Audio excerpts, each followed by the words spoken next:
The Bible Study Podcast, Episode 95. Today, the Bible Study Podcast continues the study of Hebrews with Hebrews 7.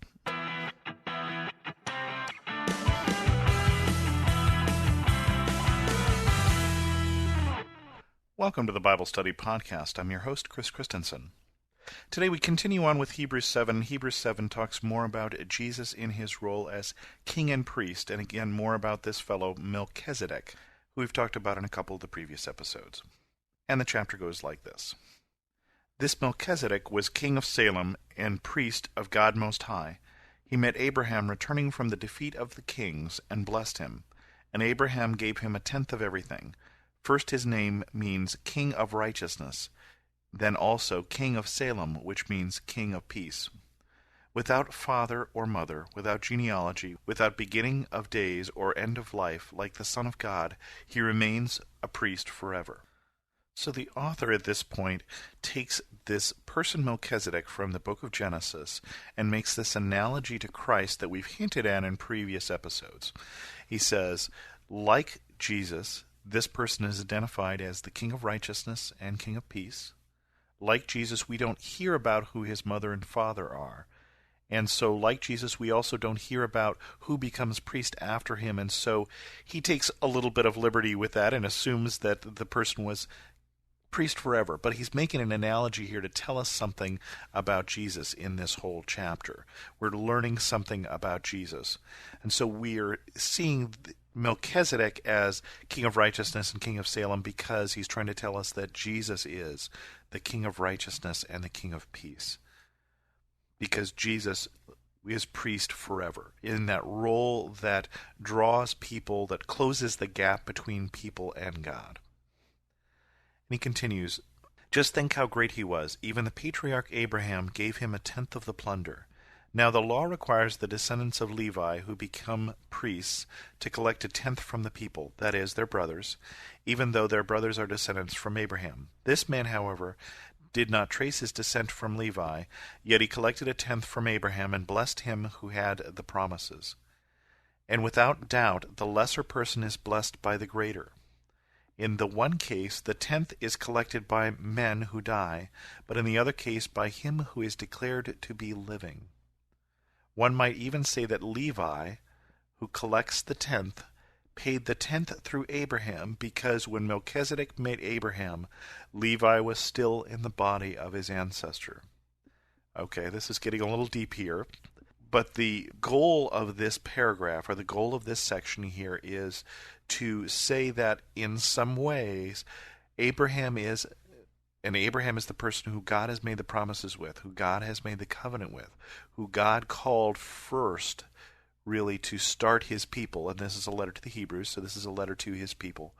This is a paragraph that says, Abraham was not as great as Melchizedek if Abraham asks a blessing from Melchizedek, that the greater blesses the lesser.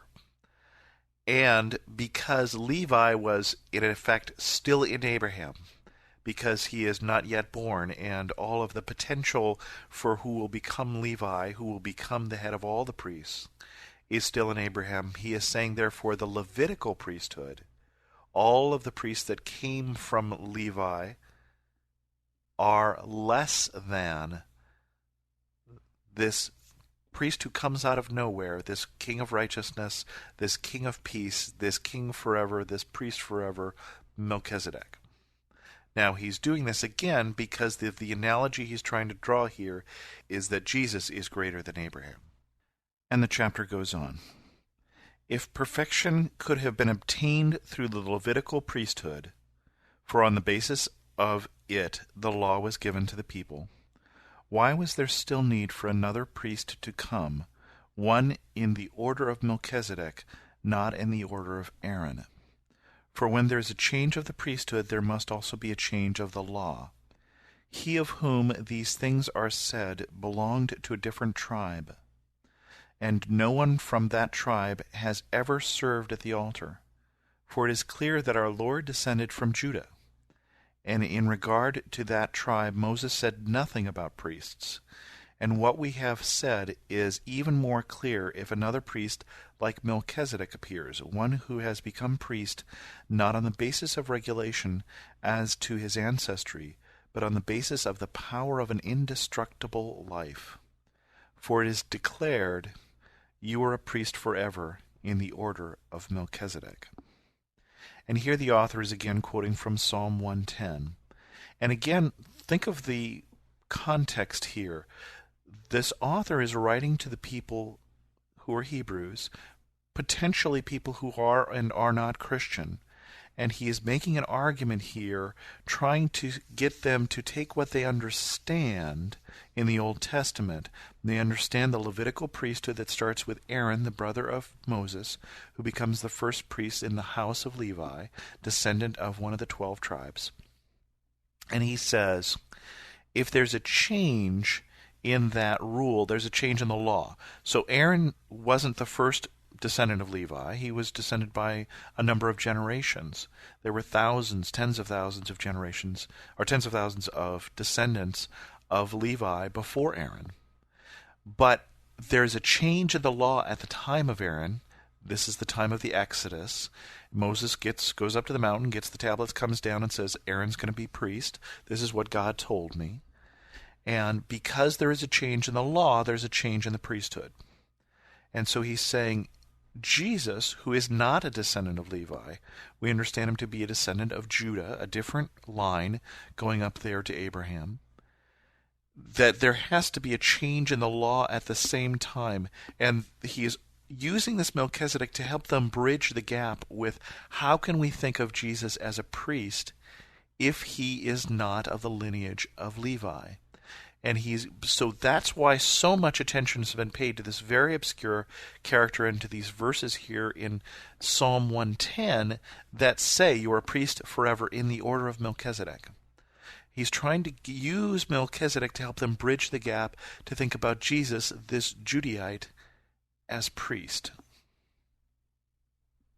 And he goes on, the former regulation is set aside because it was weak and useless, for the law made nothing perfect, and a better hope is introduced by which we draw near to God.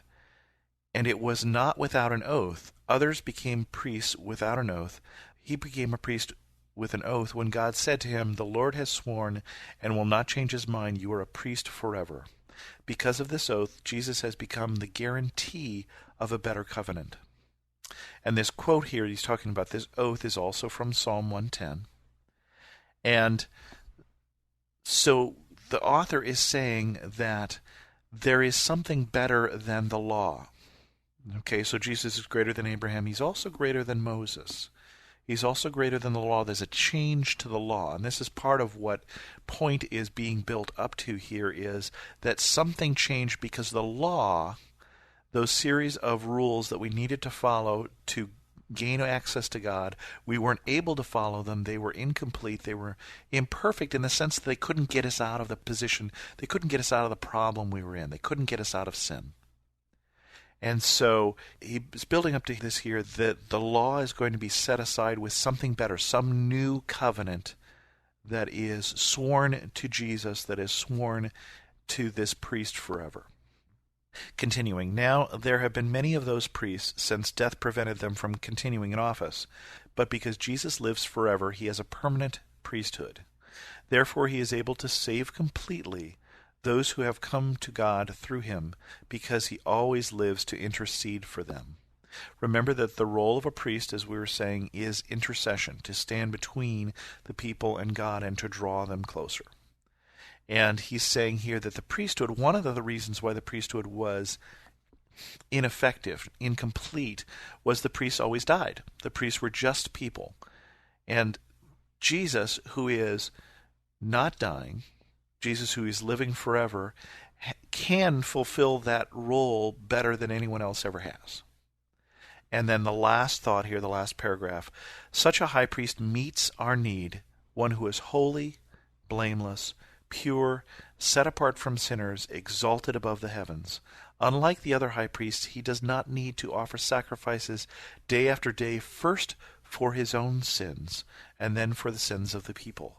He sacrificed for their sins once for all when he offered himself. For the law appoints as high priests men who are weak, but the oath, which came after the law, appointed the Son who has been made perfect forever. And so this is really where the author has been trying to get to here, is that Jesus is what the law and the priesthood pointed to.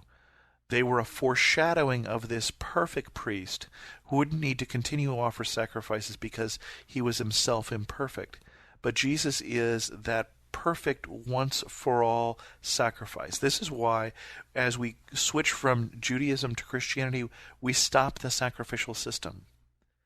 Christians don't sacrifice lambs or pigeons or doves, because the sacrifices in the Old Testament, our understanding is, as we read here in Hebrews, were a foreshadowing. They were a path that led to this ultimate sacrifice that is done. They were a path that led to this ultimate priesthood, who is Jesus. And with that, we'll bring this episode of the Bible Study Podcast to a close, so you won't have to listen to my cold-influenced voice much longer. If you have any questions, feel free to send them to host@thebiblestudypodcast.com or leave a comment on thebiblestudypodcast.com. As always, thanks so much for listening.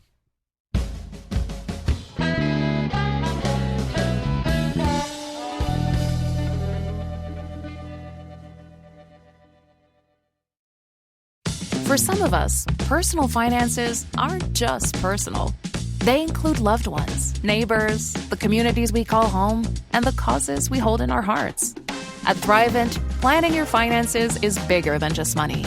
We help you put your plans into motion and faith into action so you can do more for the ones in your heart. Because sometimes all you need to make a difference is someone to help you make it happen. Thrivent, where money means more. Connect with us at Thrivent.com.